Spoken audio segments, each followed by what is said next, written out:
église moko donné. Un prophète azali pour le peuple. Un prophète azali pour nous délivrer message na cité. Donc un prophète ko soit na balabala bino. Bino so boko yeba ete to na l'homme de Dieu na balabala oyo. Ce n'est pas ngala kena na catholique prophète na monsieur catholique yeyo.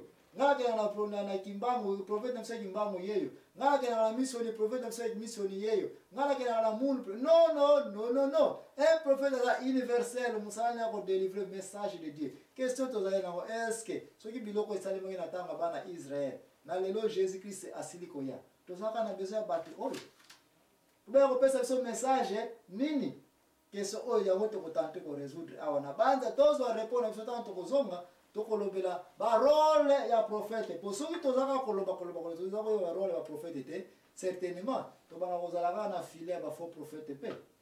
Alléluia. Amen. Mama nyango ko zalika mususu. Merci. Alléluia. Amen.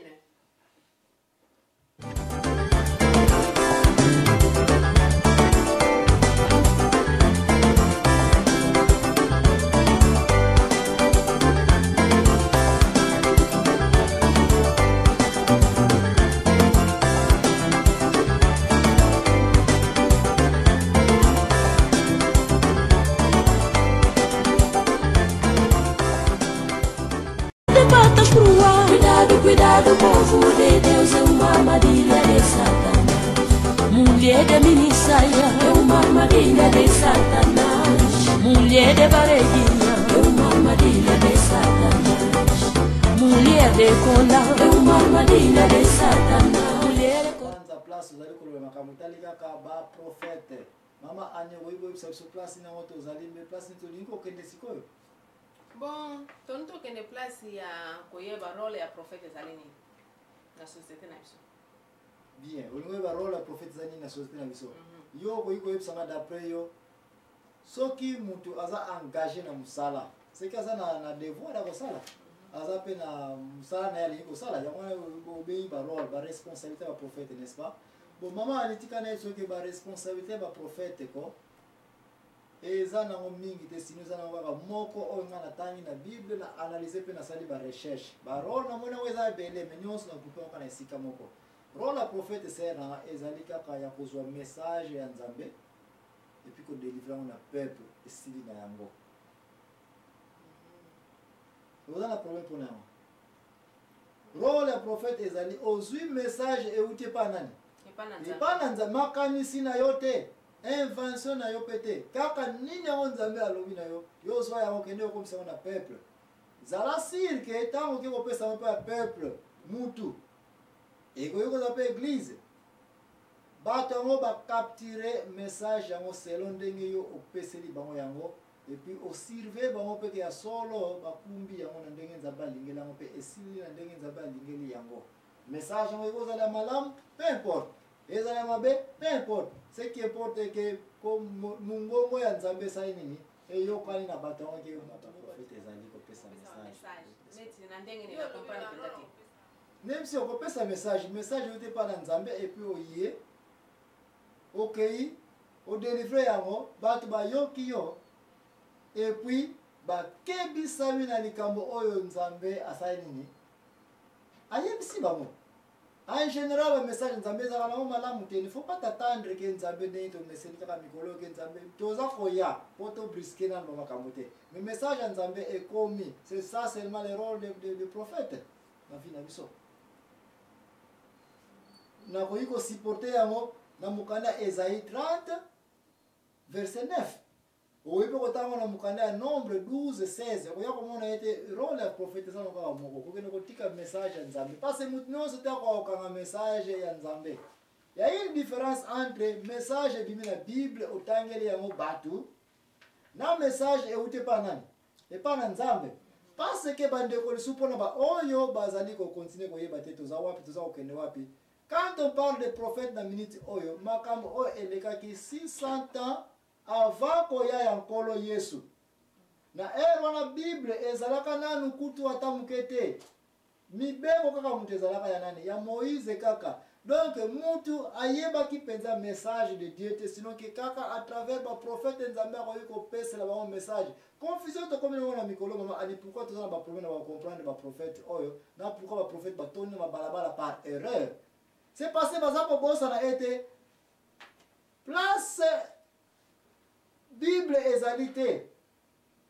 Batu koma ba yebela nzambe. Yo yebsangai. Faut que la Bible ça wana. Bon, si quoi exacte, bat ba yebela nzambe ndengeni. De yango différence entre biso na taya ba prophète oyo toza kolobela 600 ans, 700 ans. Banda Moïse batani onso oyo toza kolobela. Rôle ba prophète ezalaki parce que Biblia ezalaka na bandako ya batu te. Makambo ebele bayebaki te. Iniki moyen nzambe akoki utiliser ba prophète oyo mo utiliser eza wana. C'est parce que bango akoki koloba na bango boye baya bazwi information et baki kotika na nani na peuple. Donc ça c'est la préparation. Bazo préparer, prêt à se préparer. So bazo un message hein. Bon, ce qui est la vision, va se préparer en fonction de la vision likamo eza koya. Mais ce qui est un message c'est na ngai. Ngai na yo tozana besoin ya prophétie.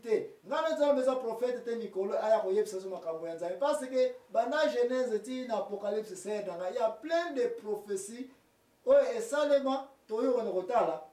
Na comment esalemela na ba message milliers de messages eza na Bible c'est na ya wana ko na mikolo lelo ba prophète bazana ba mpenza na valeur te na ba cité na biso bazana ba mpe kutu respecter pe kutu te net na bandenge ba prophète ka yeso ba moni l'homme les a na roi za ko banga mikolo eza na mosute parce que rôle na bango ya kopesa nini message ute pa nzambe na bandako na biso kombe de Bible eza na wentu ba mbeto na biso tina ba hotel okene onokuta Bible ezozela yo na porte na se akusa lo yo saba makambo wana ozola na ba ani rôle ba prophète ezalaki kozwa message nzambe kopesa yango na bato ezozanga ta ezozanga pema mingi pona kota na likambo oyo parce que naza komona ete mama ani na yo mtu za activiser au répéter ba ndeko bazolanda c'est comme si ba doute ezaka c'est comme si tuzaka kopesa ba prophète poids oyo bazalaki kopesa bona temps ya kalatina data lelo un prophète pour kopesa message de Dieu. Oui, c'est parce que na il n'y avait pas la Bible, il n'y avait que quelques commandements à Moïse qui n'avaient pas. Et bon,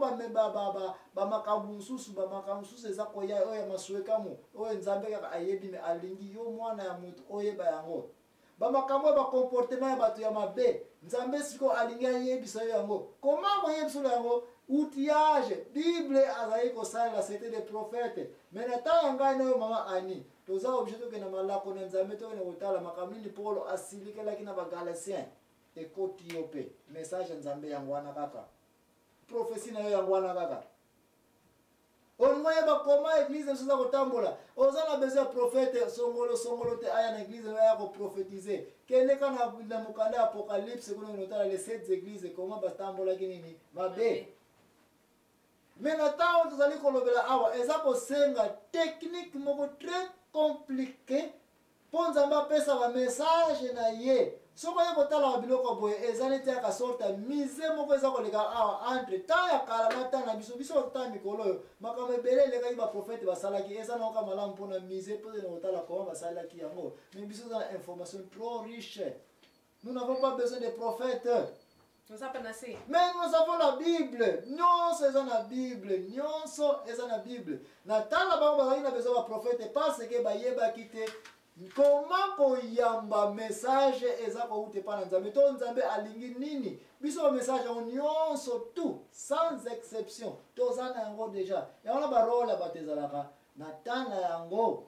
Likambo na tana yango eloko na esika na yango taya ba prophète ser na ngai ezalaki parce que l'homme n'avait pas l'information seul l'homme de Dieu muto ba pointer pa na nzambe yo na préparer pour yo ka voir na ngai pour na kopesa message de erona basalaki ba prophète posikoyo na ebite posuki ba net ba prophétie mususu tozui ba ebisaki bisoke na église na bino na église na biso OK que nzambe azopambola bino nyonso bozoso bandaka minene ozo comprendre oui biso nyonso to mibomeaki ye bandaka minene baki o mituka minene sikoyo na tango na zoyebisa yo bandaka wa minene mtoso ko sokofuta na mote bokoti na ba crédit yes ba mituka nyonso babotoli Banda kono soso kwa susu te. La wana émission na biso jusque là maman Anito comme na deuxième épisode na deuxième semaine tuzaka kokonde ça clash za ko parce que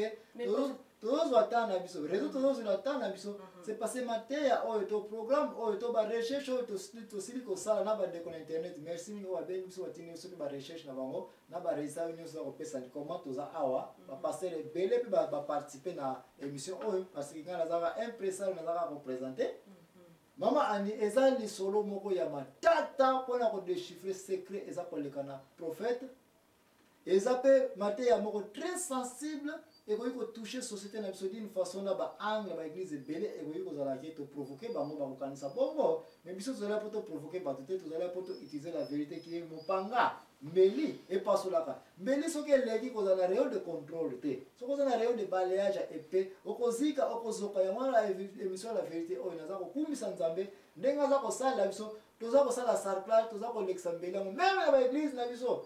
Même na ndako nga même na vie na ngai même na connaissance na ngai soki na bwana kuna place mbele za ko sarcler na ko zoka